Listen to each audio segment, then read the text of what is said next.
ኔትወርክ ያስቸግራል። ያው እንግዲህ የተደማመጣችሁ ደህና ነሽ? ደህና ነኝ ወንድሜ።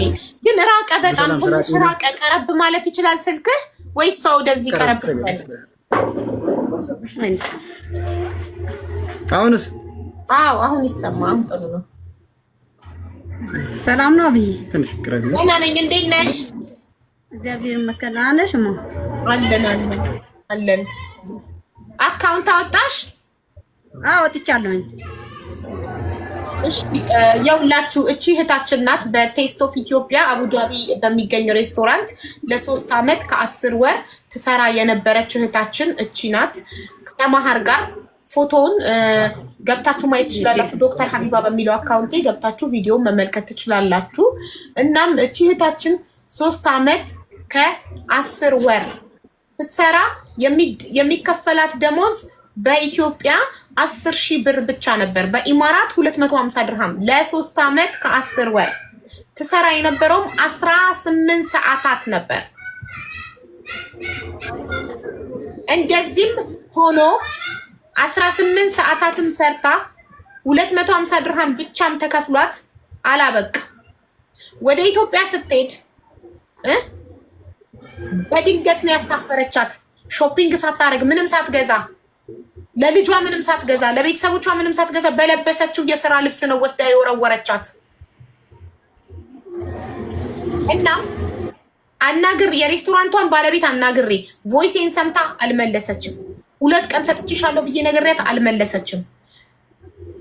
ላይቭ ላይ ሆነን 7,000 ሰው ባለበት በአካል ሬስቶራንቱ ድረስ ሰው ልከን ተደበቁ።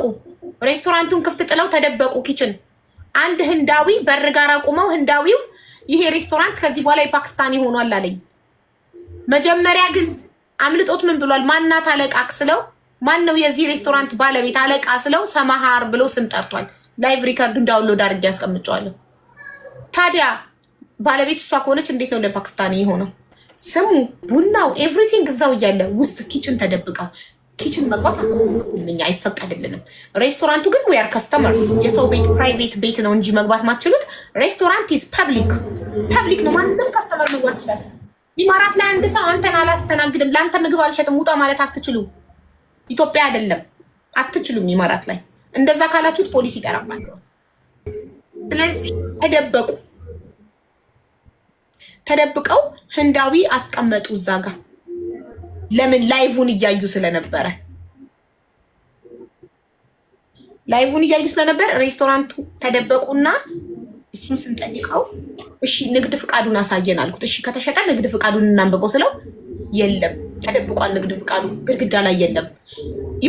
ማንኛውም አረብ ሀገር ደግሞ ቢዝነስ ስለ ኢትዮጵያ ስለማላቅ ነው ማውራት። የቢዝነስ ቦታችሁ ላይ ላይሰንሳችሁን ግድግዳ ላይ መስቀል ግዴታችሁ ነው። አለመስቀል ያስቀጣል። እኔ ሱቅ ውስጥ ሰራ ስለነበር አውቃለሁ። አለመስቀል ያስቀጣል። ስለዚህ ሬስቶራንቶችም ሱቆችም ላይሰንሳቸውን ይሰጡታል። ኤኒታይም በለድያ መጥቶ ግን እነሱ ላይቭ ላይ ሰው እየላክን ስለነበር ላይሰንሱን አወርደው ደበቁት። በኋላ ላይ ፎቶቸውን ከለጠፍኩ በኋላ 2 ቀን ነበር የሰጧቸው። 1 ቀን ጨምሬ መርቄ 3 ቀን አርጌው አልመለሱም። ቮይስ እያረኩ እየደወልኩ አልመለሱም።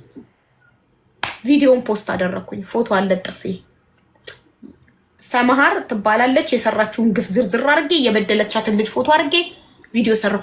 ልክ ቪዲዮ ስሰራ በሰራው ማታ አንዱ ሌባ ቤት አንድ ቦርጫን ህሊና ቢስ ሌባ አለ ለሆዱ የሚያድር። እቺ ምስኪን እህቱ የተበደለች እህቱ እያለች ለሬስቶራንት ባለቤት ለከፈለው የሚቆም ቆመላቸው።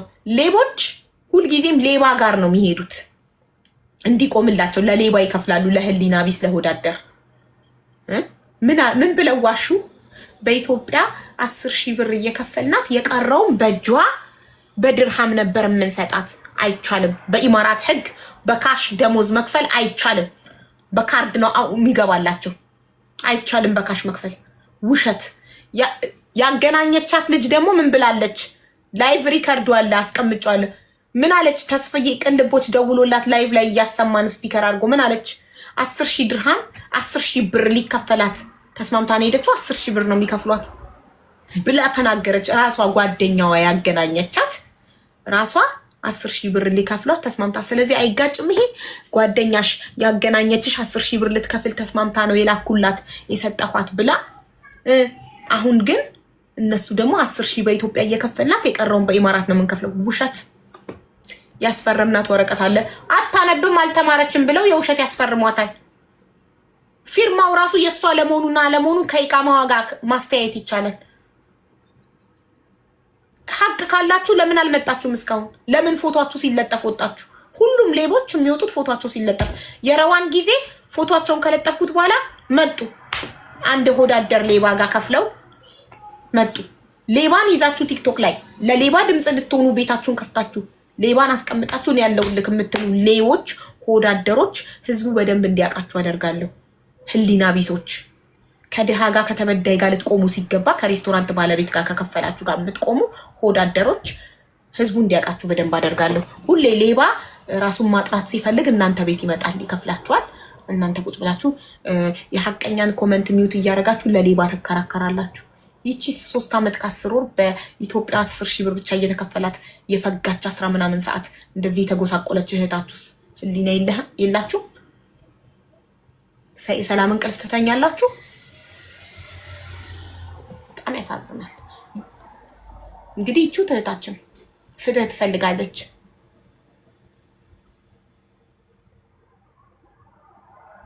ፎቶዋን አሳይን። ያው በዶክተር ሀቢባ ግቡና ይዩት። ፒን አድርጊያለሁ እዚህ ጋር ፎቶ ማሳየት ይዘጋብኛል አካውንት።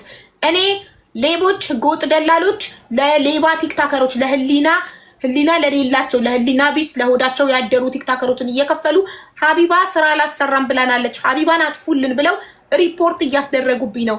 አውቀው ነው አንዴ በብሔር አንዴ በሃይማኖት አንዴ በምን የሚመጡት። እኔ ህገወጥ ደላሎችን ሌቦችን እያጋለጥኳቸው ስለሆነ ነው። አላስበላም ስላልኳቸው ነው።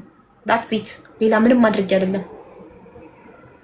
ስለዚህ አሁን አካውንት እያዘጉብኝ ስለሆነ አንድ ለላይቭ አንድ ለቪዲዮ ነው የምጠቀመው። እንደዛ አድርጊ ተብዬ ነው የቲክቶክ አዋቂ የቲክቶክ ኤክስፐርት እንደዛ አድርጊ ብለውኝ ነው። ምንድነው በዶክተር ሀቢባ ቪዲዮ ብቻ ነው ፖስት ማደርገው፣ ላይቭ ደግሞ በዚህ ነው የምገባው። ሶ ስሜን ቶሎ ቶሎ ስለመቀያየር እንትን እንዳልጠፋባችሁ ፎሎ አድርጉት። ዶክተር ሀቢባ ላይ የሰራሁትን ቪዲዮ ወስዳችሁ ዲዩት ሪፖስት አድርጉት። አትሊስት የኔ አካውንት እንኳን ቢዘጋ እናንተ ጋር አለ። ገባችሁ? ቪዲዮ እናንተ ጋር አለ። ዲዩት አድርጉት። እሺ እህቴ ተናገሪ። አሁን አንቺ ምን ፈልጊውን